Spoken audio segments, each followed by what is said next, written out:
Assalamualaikum warahmatullahi wabarakatuh.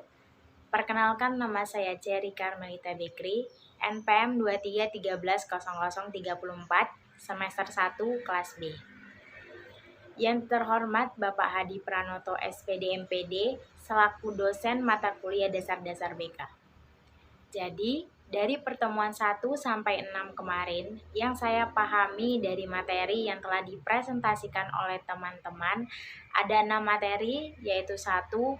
Hakikat bimbingan dan konseling, 2. Konsep dasar bimbingan dan konseling, 3. Landasan-landasan bimbingan dan konseling, 4. Sejarah perkembangan bimbingan dan konseling, 5. Bidang layanan bimbingan dan konseling, dan keenam, keterampilan, pendekatan, strategi, serta teknik bimbingan dan konseling. Pada materi pertama yang berjudul Hakikat Bimbingan dan Konseling, materi tersebut membahas yang pertama, ada pentingnya bimbingan dan konseling, yang kedua ada ontologi, yang ketiga epistemologi, yang keempat aksiologi, dan yang kelima pemahaman, penanganan, dan penyelesaian kasus. Materi yang pertama, pentingnya bimbingan dan konseling. Bimbingan dapat diartikan sebagai suatu proses bantuan yang terus-menerus dari konselor kepada klien agar terciptanya kemandirian dalam pemahaman diri. Konseling adalah hubungan pribadi yang dilakukan secara tatap muka antara dua orang, dalam mana konselor melalui hubungan ini dengan kemampuan-kemampuan yang dimilikinya menyediakan situasi belajar. Untuk menyelenggarakan layanan bimbingan dan konseling dengan baik, salah satu syarat yang harus dilakukan adalah dengan memahami hakikat bimbingan dan konseling. Yang kedua ada ontologi. Ontologi secara istilah adalah ilmu yang membahas hakikat yang ada yang merupakan realita baik berbentuk jasmani atau konkret maupun rohani atau abstrak. Secara ontologi, objek kajian bimbingan dan konseling ialah upaya pemberian bantuan kepada individu yang mengacu kepada keempat fungsi pelayanan, yaitu fungsi pencegahan, pemeliharaan, pemberantasan, dan pengembangan. Yang ketiga, epistemologi. Epistemologi merupakan aspek yang membahas pengetahuan filsafat. Aspek ini membahas bagaimana cara kita mencari pengetahuan dan seperti apa pengetahuan tersebut. Yang keempat, aksiologi. Pada psikologi bimbingan dan konseling, ditekankan pada apa yang harus dilakukan klien dan konselor, yaitu kegiatan belajar. Adalah upaya untuk menguasai sesuatu yang baru melalui dinamika BM-B3. Berpikir, merasa bersikap, bertindak, dan bertanggung jawab. Dan yang kelima, ada pemahaman, penanganan, dan penyelesaian kasus. Dalam pemahaman masalah, seorang konselor perlu mengembangkan konsep atau ide-ide mengenai rincian masalah, kemungkinan sebab, dan juga kemungkinan akibatnya. Pada penanganan kasus, dalam menangani sebuah kasus, seorang konselor melakukan tindakan-tindakan sebagai berikut. 1. Pengenalan awal tentang kasus. 2. Pengembangan ide tentang rincian masalah yang terkandung di dalam kasus itu. 3. Penjelajahan lebih lanjut tentang segala seluk-beluk kasus tersebut. 4. Mengusahakan upaya-upaya kasus untuk mengatasi atau memecahkan sumber pokok permasalahan. Pada penyelesaian kasus, ada beberapa langkah untuk menyelesaikan kasus, yaitu 1. Paham akan masalah yang dihadapi. 2. Sadar akan masalah. 3. Ketahui penyebab masalah. 4. Mulai sederhanakan masalah. 5. Fokus pada solusi. 6. Atur emosi. 7. Berpikir logis. Materi yang kedua berjudul Konsep Dasar Bimbingan dan Konseling. Di materi ini membahas tentang yang pertama, definisi bimbingan dan konseling. Yang kedua, tujuan bimbingan dan konseling. Yang ketiga, fungsi utama bimbingan dan konseling. Yang keempat, asas-asas bimbingan dan konseling. Yang kelima, prinsip-prinsip bimbingan dan konseling. Yang keenam, ruang lingkup bimbingan dan konseling. Yang ketujuh, keterkaitan bimbingan dan konseling dengan bidang keilmuan lainnya. Pertama, definisi bimbingan dan konseling. Konseling merupakan salah satu pendekatan yang digunakan dalam bimbingan. Bimbingan membantu individu dalam memahami dan mengembangkan potensinya. Sedangkan konseling membantu individu mengatasi tantangan dan mencapai pemecahan masalah. Yang kedua, tujuan bimbingan dan konseling. Tujuan utama bimbingan dan konseling adalah untuk membantu masyarakat memahami dirinya sendiri, mengatasi permasalahan, mengembangkan potensinya, dan mencapai pertumbuhan pribadi yang optimal. Ketiga, fungsi utama bimbingan dan konseling. Fungsi utama bimbingan dan konseling yang disampaikan Tarmizi ada 4 fungsi sebagai berikut. Yang pertama, fungsi pencegahan. Yang kedua, fungsi pengembangan. Yang ketiga, fungsi penyaluran. Dan yang keempat, fungsi perbaikan. Fungsi pencegahan berfokus pada pemberian pendidikan informasi dan dukungan kepada siswa atau konseling dalam mengenali dan tanda-tanda awal masalah. Kedua, fungsi pengembangan adalah memberikan kesempatan kepada individu untuk tumbuh dan berkembang secara optimal. Yang ketiga, fungsi penyaluran untuk membantu konseling merencanakan pendidikan pekerjaan dan karir masa depan.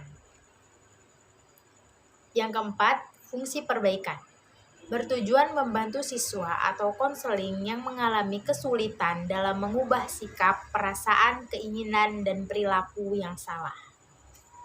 Keempat, asas-asas bimbingan dan konseling sebagaimana yang diusulkan oleh Elvia.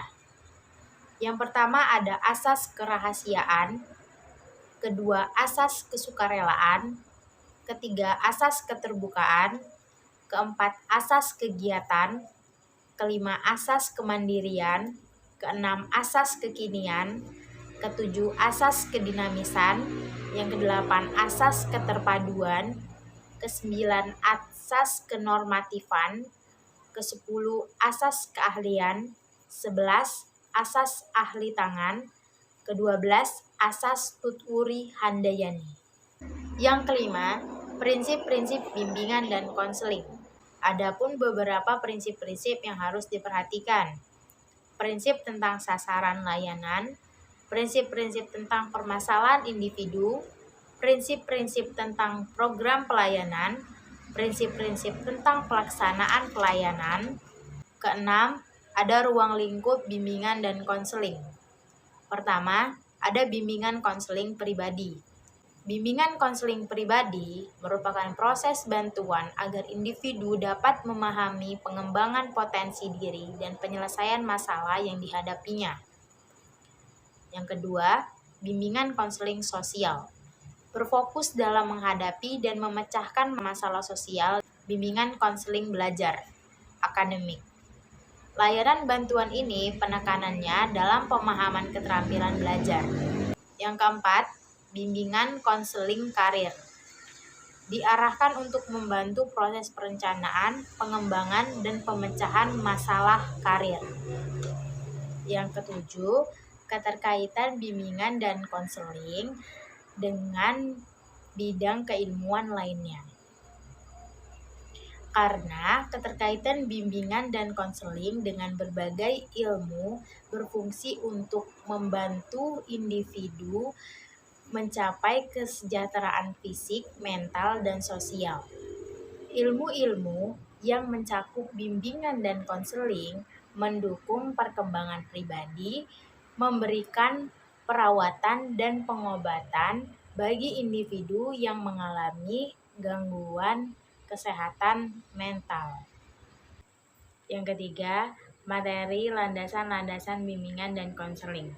Landasan-landasan dalam bimbingan dan konseling ada 8, yaitu landasan filosofis, landasan yuridis, landasan teologis, landasan psikologis, landasan pedagogis, landasan sosial dan ilmu budaya, landasan antropologis, dan yang terakhir, landasan ilmu pengetahuan dan teknologi.